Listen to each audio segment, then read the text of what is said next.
suis certaine que tu sais protéger ton enfant et que tu as à cœur de lui offrir les meilleures conditions pour qu'il se développe. On veut tellement pas que notre enfant souffre. On voudrait tellement que lui épargner les difficultés qu'on a rencontrées et faire en sorte que sa vie soit plus facile, plus agréable. On protège notre enfant, quitte à prendre le risque de le surprotéger s'il le faut. Mais c'est quoi les limites entre protéger et surprotéger? Et quel impact tu as sur ton enfant en le surprotégeant? C'est ce qu'on va voir dans ce prochain épisode.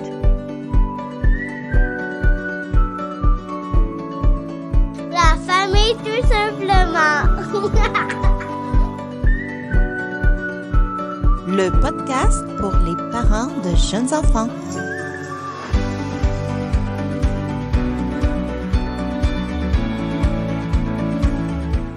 La famille, tout simplement, c'est pour toi, parent, qui désire le meilleur pour ton enfant. Alors, bienvenue dans cette série sur 10 moyens concrets pour éviter l'anxiété chez ton enfant. Et je te remercie de prendre ce moment pour t'arrêter, pour réfléchir et peut-être faire quelques prises de conscience sur ton rôle de parent, sur l'impact que tu veux avoir sur le développement de ton enfant. Et si tu veux t'assurer d'être bien informé sur les prochains épisodes, je t'invite à t'abonner à ma chaîne YouTube et activer les notifications. Alors, dans cet épisode, on va regarder c'est quoi les caractéristiques d'un parent qui surprotège son enfant. On appelle souvent un parent hélicoptère. Celui qui d'une certaine façon, veut tellement lui éviter tous les risques, qu'il l'empêche de se développer. Je vais te raconter 2 histoires vraiment qui sont arrivées dans la dernière fin de semaine. Et c'était 2 parents qui voulaient protéger leur enfant, mais qui en fait avaient un impact pas toujours positif sur leur enfant. Et dans cet épisode, on va également voir 3 moyens simples qui vont te faire voir une autre façon de soutenir l'épanouissement de ton enfant. J'ai envie de commencer en te posant quelques questions. Comment tu te sens quand tu vois ton enfant qui prend des risques? On est au parc, il grimpe un peu plus haut que d'habitude, ou bien il se met à courir puis il voit pas qu'il traverse la rue. Est-ce que tu as l'impression d'avoir plus peur que ton enfant quand il prend des risques? Puis comment tu réagis dans ces situations-là? As-tu l'impression d'être toujours adéquat dans ta façon d'intervenir pour le protéger des risques qu'il prend? Il va prendre un couteau pour se servir, pour couper lui-même son fruit ou son légume, son morceau de concombre. Comment tu te sens quand tu le vois peut-être même faire une exposition orale à l'école? Des choses tout simples qu'il a à apprendre. Qu'est-ce que ça te fait vivre, toi, parent? Je te parlais plutôt d'un parent hélicoptère. C'est une expression qu'on utilise de plus en plus, qui est pour imager le parent qui est toujours comme au-dessus de son enfant, qui vole au-dessus de son enfant pour prévenir tous les dangers ou les difficultés que ton enfant pourrait rencontrer. Le parent hélicoptère, c'est celui qui va dire fréquemment « Attention, attention, là, pour pas tomber, là. Cours pas trop vite, tu vas te faire mal. Tu grimpes trop haut, attention, tu peux tomber. » Ou, quand ton enfant est un peu plus vieux, tu peux te mettre à corriger ses devoirs pour être sûr qu'il va avoir tout bon. Tu vas vérifier tous ses travaux scolaires pour t'assurer qu'ils vivent pas d'échecs. Et peut-être même, tu es rendu à l'âge où tu es en train de penser de lui procurer un cellulaire pour être certain de toujours savoir où il se trouve et pour qu'il puisse te rejoindre et que tu puisses le rejoindre en tout temps. Est-ce que tu te retrouves dans une ou l'autre de ces situations? Qu'est-ce qui explique que tu es en vie ou que tu exprimes tu manifestes cette attitude-là? Et quel impact tu as sur ton enfant en étant un parent qui a cette posture-là?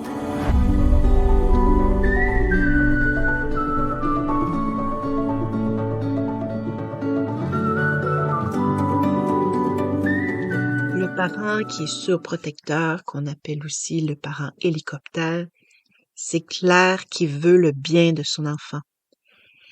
Il veut tellement lui épargner les souffrances, les douleurs, les dangers. C'est qu'il veut trop. Et parce qu'il veut trop, il empêche son enfant de prendre ses propres risques, de vivre ses propres souffrances, ses propres douleurs. Si j'apprends à faire du vélo, puis que je tombe, je m'écorche les genoux, c'est clair. Si j'apprends à faire un sport, ça se peut que je reçoive, je sais pas, une poque de hockey dans le front. Ça se peut que je reçoive un coup de bâton. Il y a des dangers à pratiquer un sport, à courir et puis grimper dans les arbres. Mais en même temps, il y a tellement d'apprentissage pour ton enfant. Justement, c'est en explorant des risques et les dangers ou les probabilités de se blesser que ton enfant peut évaluer ce qui est dangereux pour lui, qui peut développer son sens des risques, qui peut développer sa confiance en lui pour estimer ce qu'il est capable de faire et comment il peut réussir à juste dépasser sa limite pour aller un peu plus loin et apprendre quelque chose de nouveau au niveau de l'équilibre, au niveau de la motricité, au niveau de ses connaissances. Le parent qui surprotège, mais il veut pas que son enfant vive des émotions difficiles. Des fois, ça se peut que ce parent-là veuille éviter de vivre sa propre anxiété parce qu'il a tellement peur lui-même de souffrir à travers les expériences difficiles de son enfant. Ça peut être aussi que j'ai tellement envie de te montrer ce que moi je sais. Je voudrais que tu performes autant que moi j'ai réussi à performer, que tu sois même meilleur que ce que j'ai pu être moi quand je faisais le même sport ou la même activité que toi. C'est sûr que quand tu es dans cette attitude-là, tu veux tellement le meilleur pour ton enfant. Et tes intentions sont bonnes. Tu souhaites lui éviter qu'il se fasse mal. Tu souhaites lui permettre de se développer encore plus rapidement. Mais un enfant doit vivre ses expériences, doit explorer par lui-même son monde pour découvrir quelles sont ses limites, pour être capable d'estimer le danger. Ça lui permet de découvrir jusqu'où il est capable d'aller et comment il peut développer des nouvelles compétences. C'est ce qu'on appelle l'autonomie. Et cette autonomie-là, elle est directement reliée à sa confiance en lui. Parce que j'ai réussi tout seul, mais je peux y arriver. Ça me fait penser, j'étais dans une activité en fin de semaine et on donne des petits bateaux en bois que les enfants doivent colorier avec des crayons feutres. Mais j'ai vu une maman qui a pris en charge de colorier à la place de son enfant, alors que l'enfant avait 5 ans. Il était capable de dessiner son bateau lui-même. Mais parce que la maman prend en charge régulièrement, l'enfant, il a regardé son bateau, il a essayé un petit peu, puis il l'a donné à sa mère en disant « Je suis pas capable, veux-tu le faire pour moi? » Et là, la mère a dessiné le bateau à la place du petit garçon. Ce que ça envoie comme message, c'est « Je reconnais que tu n'es pas capable, je vais le faire à ta place. » Donc, l'enfant reste avec un sentiment de ne pas être à la hauteur, de ne pas avoir les capacités de faire les choses.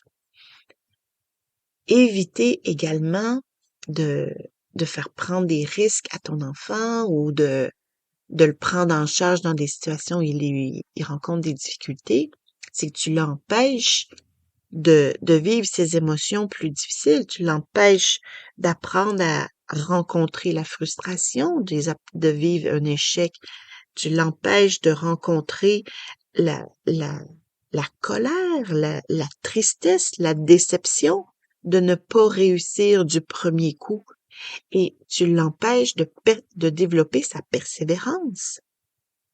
Je dois vivre plusieurs échecs pour réussir au final. Et ça développe la fierté, le sentiment que je peux réussir. Donc, si je rencontre plusieurs échecs, je persévère et que finalement je réussis, wow! Quelle valeur il y a dans cette réussite-là, au lieu d'avoir été aidée tout le long de mon parcours parce que j'ai été protégée par mon parent.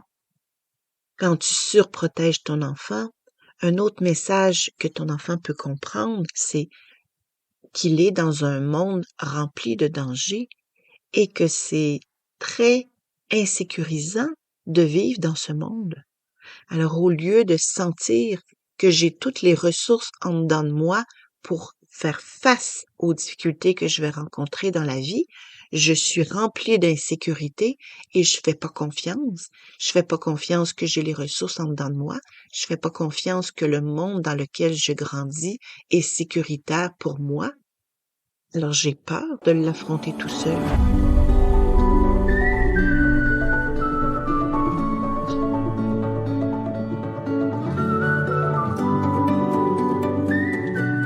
Ça me fait penser justement à des parents que j'ai rencontrés dernièrement.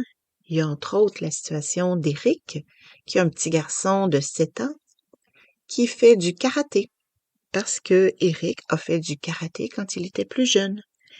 Et moi, j'ai rencontré Éric au moment où son garçon, Caleb, venait de passer son examen pour passer de la ceinture, je sais pas moi, je pense que c'était de vert à bleu.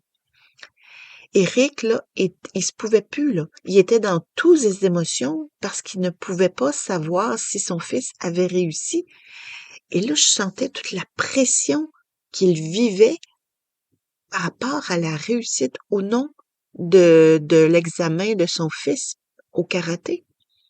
Et quand le fils est arrivé et qu'il avait finalement réussi à passer la moitié de sa ceinture, mais je sentais dans Caleb qu'il y avait comme un peu une déception ou une peur de décevoir son père, qui sentait que il y avait comme une partie de lui qui était inhibée, qui était dans la crainte de décevoir papa.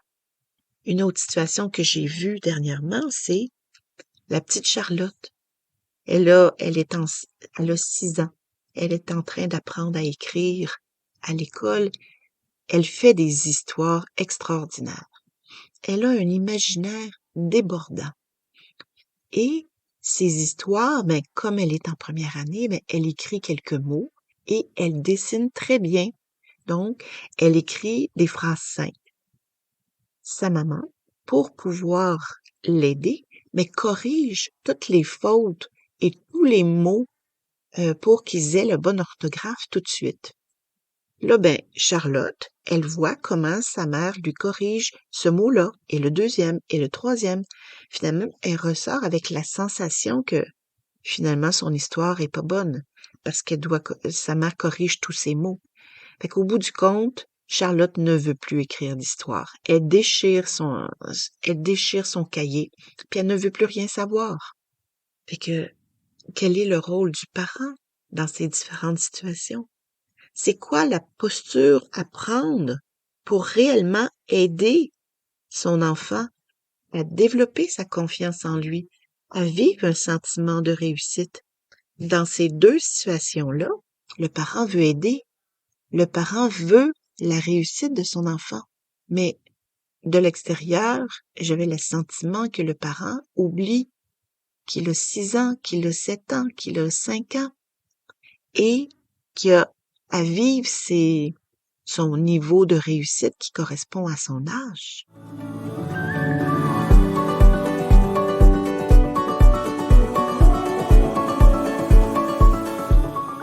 Un premier moyen que je te propose si tu te reconnais dans une de ces situations-là, c'est d'observer ton enfant quand tu veux l'aider.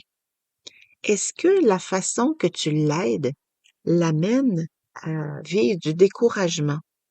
Est-ce que tu as l'impression que finalement, quand tu l'aides, il le fait plus par lui-même, qu'il a juste envie d'abandonner? As-tu l'impression qu'il vit du stress pour réussir, qu'il se met à pleurer, à être découragé s'il vit un échec? Alors, toutes ces observations-là peuvent te donner des indices sur la façon que tu as de l'aider et peut t'amener à te questionner sur comment tu l'aides. Tu peux aussi observer qu'est-ce qui se passe en dedans de toi quand tu vois ton enfant au parc qui monte dans une échelle qui est très haute ou qui prend une structure puis qui l'amène à grimper haut. Est-ce que tu as envie d'aider ton enfant? Est-ce que tu souhaites qu'il réussisse? Est-ce que ça t'inquiète? Est-ce que tu vis de l'insécurité? S'il se fait mal, est-ce que t'es paniqué de le voir tomber puis de le voir écorché? Est-ce que tu as peur qu'il se blesse, qu'il aille à l'hôpital?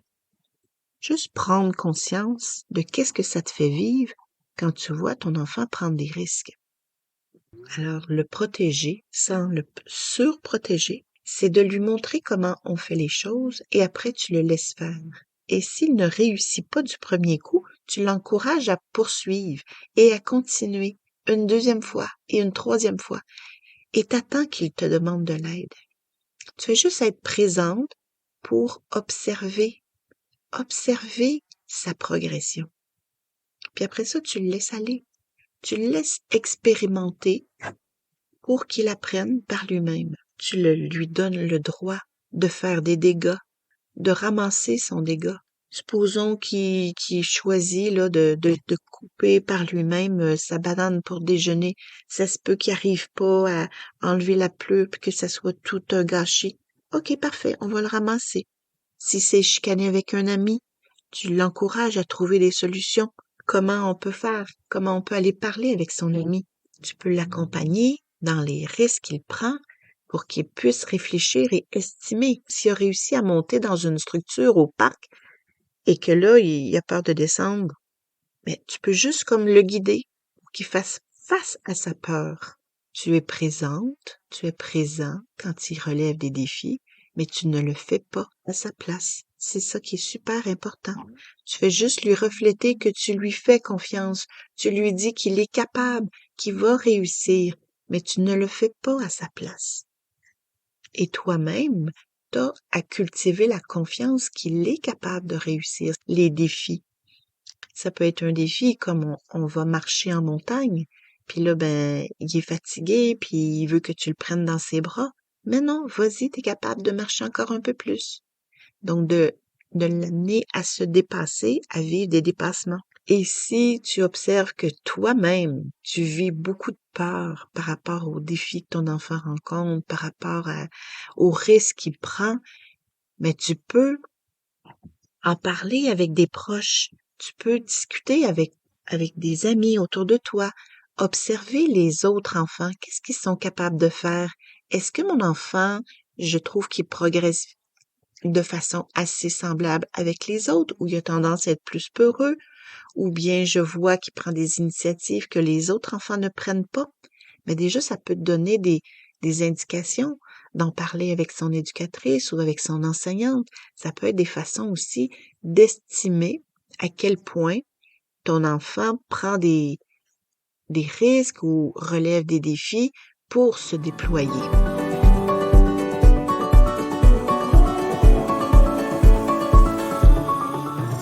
Alors, on a vu dans cet épisode comment c'est important de protéger son enfant, mais que peut tomber sans s'en rendre compte vraiment qu'on est en train de surprotéger son enfant et que la surprotection, mais ça nuit à son développement parce que ça l'empêche de vivre de la confiance en lui et de développer son autonomie. Ça peut même générer de l'anxiété à la longue parce que il n'a pas accès à ses ressources et il se sent dans un monde rempli de dangers. Ensuite, on a proposé l'observation des comportements de ton enfant, mais aussi l'observation de ce qui se passe en dedans de toi quand ton enfant est devant une problématique, quand ton enfant est devant quelque chose qui lui fait mal, qui le fait souffrir, qui l'amène à vivre de l'impuissance. Comment toi tu te sens à l'intérieur de toi pour pouvoir prendre conscience de ce déclencheur-là qui t'amène à surprotéger ton enfant.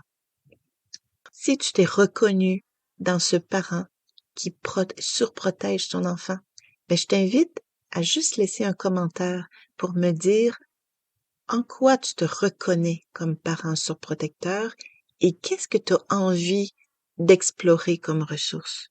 Et si jamais tu as le sentiment que tu te reconnais dans cette attitude de surprotection-là, puis que tu réalises que tu as besoin d'aide, mais n'hésite pas à me contacter, ça va me faire vraiment plaisir de t'accompagner dans cette situation. Tu peux trouver mes coordonnées sur mon site internet www.suzannedaneau.com. Et dans le prochain épisode, qui va porter sur le dernier moyen de cette série sur les 10 moyens pour éviter l'anxiété chez ton enfant, je t'invite à venir le découvrir avec moi. Viens écouter quel est ce dernier moyen que je te propose. Alors, prends bien soin de toi. Ton enfant a besoin de toi.